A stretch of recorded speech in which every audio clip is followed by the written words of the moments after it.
What's up guys, Ron from Ron Rory Law, and in this video we're going to talk about a very specialized piece of equipment that you may need to know what it is when you walk through a warehouse. Alright, that equipment is going to be a dock leveler, but not just any dock leveler.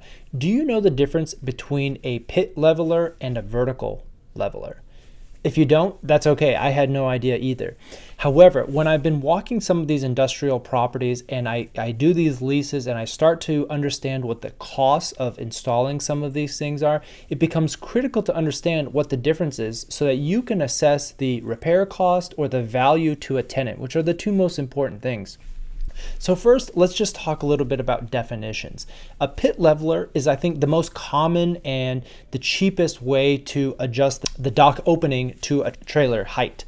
And it's really just kind of a simple dig out. It's going to be a single or a multi-piece metal piece of equipment that just folds over and has some height adjustment and allows you to wheel goods over a gap if the trailer is too high or too low. It basically does that. It levels it out between the two.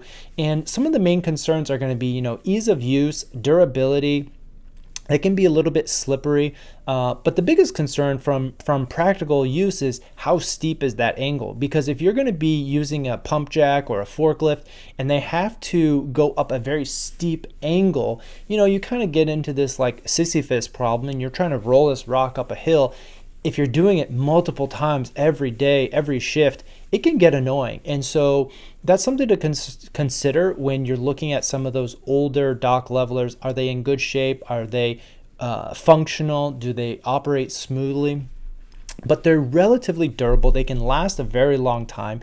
And so when you walk a space and it has these, typical pit levelers, you should just check it off in your mind that, okay, it can work. You'll still want to go outside and measure. I think that is going to be important, but you can now factor in those two things of, do we possibly need to dig out a pit on the other side and have a ramp down to minimize the delta? Or is that dock leveler going to be enough to just adjust, a couple of inches?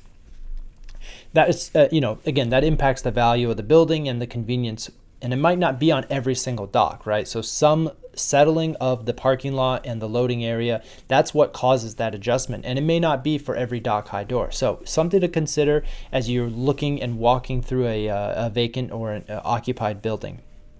Now, the alternative design is something called a vertical leveler. And if you take a look at this picture, you can see it's stored in this upright position. Now, one of the things to consider this is complexity. It has a lot more hydraulic parts. It's got controls. And what you essentially do is you move that whole area and you have this little mini loading area that can completely adjust up or down to match the trailer height. Now, this is, a lot more practical for different scenarios. I think the number one that I've seen and come across is it's good for food or perishables, anything that could fall and can get trapped in that area. So not as much of a concern if you have clean goods, clean box goods, but if you potentially have any breakage or you have anything open, it's really hard to clean in those pit levelers. So the vertical leveler, you're able to open it up and really sweep out and clean up that area so that there's not mold or growth or any sort of thing. So those concerns are going to be easier to adjust, maybe for a forklift or for dirtier loads that may spill and drip into that area. But the cost is a big thing, because if you want to install a vertical leveler after the fact, we're talking like $30,000 or $40,000 per dock. Now that's a huge number. Again, maybe that's inflated a little bit with COVID, but that's all the hydraulics, all the dig out, you may be repouring some more concrete, installing bollards, right? Those are the concrete bollards. Those have to go in on the other side because there is a big sunken pit that may not be covered versus the dock leveler is a little bit smaller area.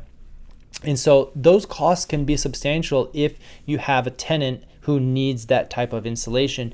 You as a landlord should be aware of what are the pros and cons to installing that as part of a TI package for a tenant and what you're going to do with that space after that tenant vacates. So that's it for this quick video on pit levelers versus vertical dock leveling. Smash that like button and subscribe for more industrial real estate content.